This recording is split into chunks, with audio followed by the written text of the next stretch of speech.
Hello Virgo, Sun, Moon, Rising, and Venus signs. Kamusta kayo? Sana po'y nasa mabuti kayong kalagayan.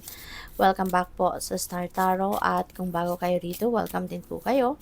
Please subscribe, like, share my videos, and leave me a comment kung nakaresonate kayo. Thank you.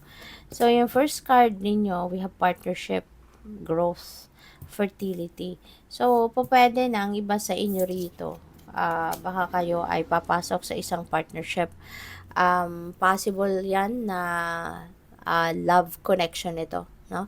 Baka mauwi ito sa isang relationship, no? Romantic relationship, pwedeng ganon. Possible din na meron ditong pag-aasawa na, pagpapakasal.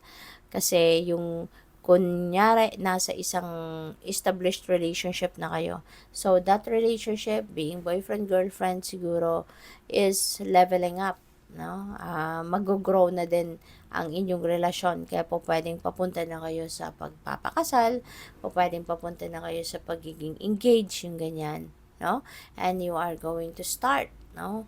A new life together at possible na meron na din ditong baby coming in. Yun ang napipick up ko dyan.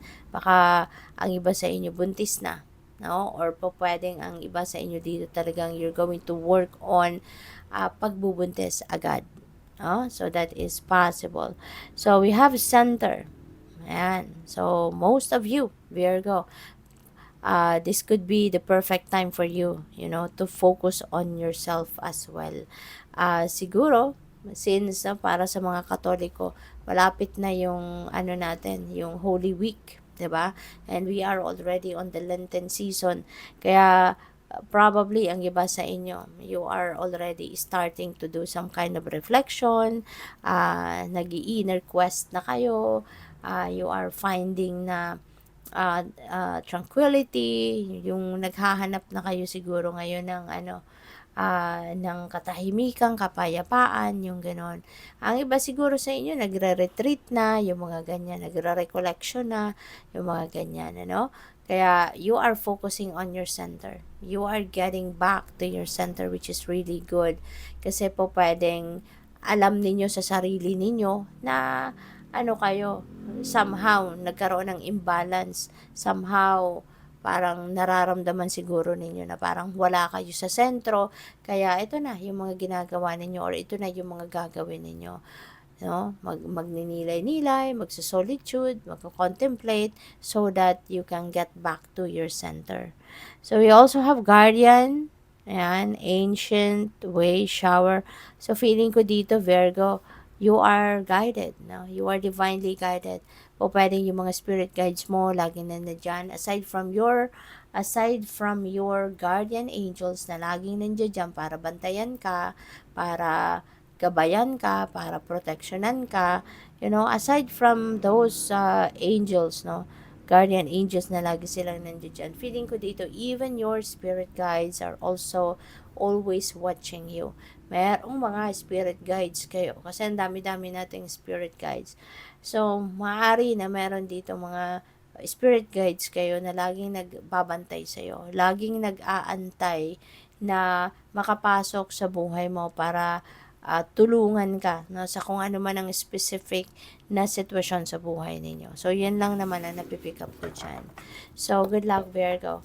And by the way, maraming salamat for subscribing, no? And if you haven't subscribed yet, subscribe na po kayo. And also, maraming salamat din for not skipping the ads. Malaking bagay po yan sa akin. At saka, please click the join button sa baba ng video po kung gusto po ninyo na mag-join sa membership. Okay? So, what else? We have movement, choices, and decisions regarding money, intuition. So, you know what, Virgo? Pwede na meron kayong pinagdadaanan dito. Ang iba sa inyo lang, no? This is not for everyone. Possible na meron pinagdadaanan financial hardship, no? Ang iba sa inyo rito, maaring parang you are super restricted, no? Regarding sa pera. Maaring meron kayong mga plano, meron kayong gustong bilhin, meron kayong mga pangangailangan, pero hindi ninyo siguro yon basta-basta nabibili or hindi ninyo yan basta-bastang nakukuha ngayon because of your financial situation na po pwedeng hindi kayo masyadong maluwag ngayon pagdating sa pera. Yung gano'n, no? Kasi ito, parang ito yung kamay, nakaunat siya kasi yan, parang merong bakal siguro na nakalagay sa ibabaw ng kamay. So, parang hindi kayo financially free, no? Walang financial freedom dito. Parang yun ang yun ang sitwasyon ng iba sa inyo rito. But merong mga opportunities na dadating din dito for some of you regarding pera, no?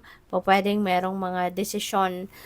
There are some choices dito, no? Opportunities. Merong choices na kailangan yung pagpilian. So, yun, kailangan lang ninyo na pag-isipan mabuti ito before you take action, before you make a move, para hindi kayo magkamali.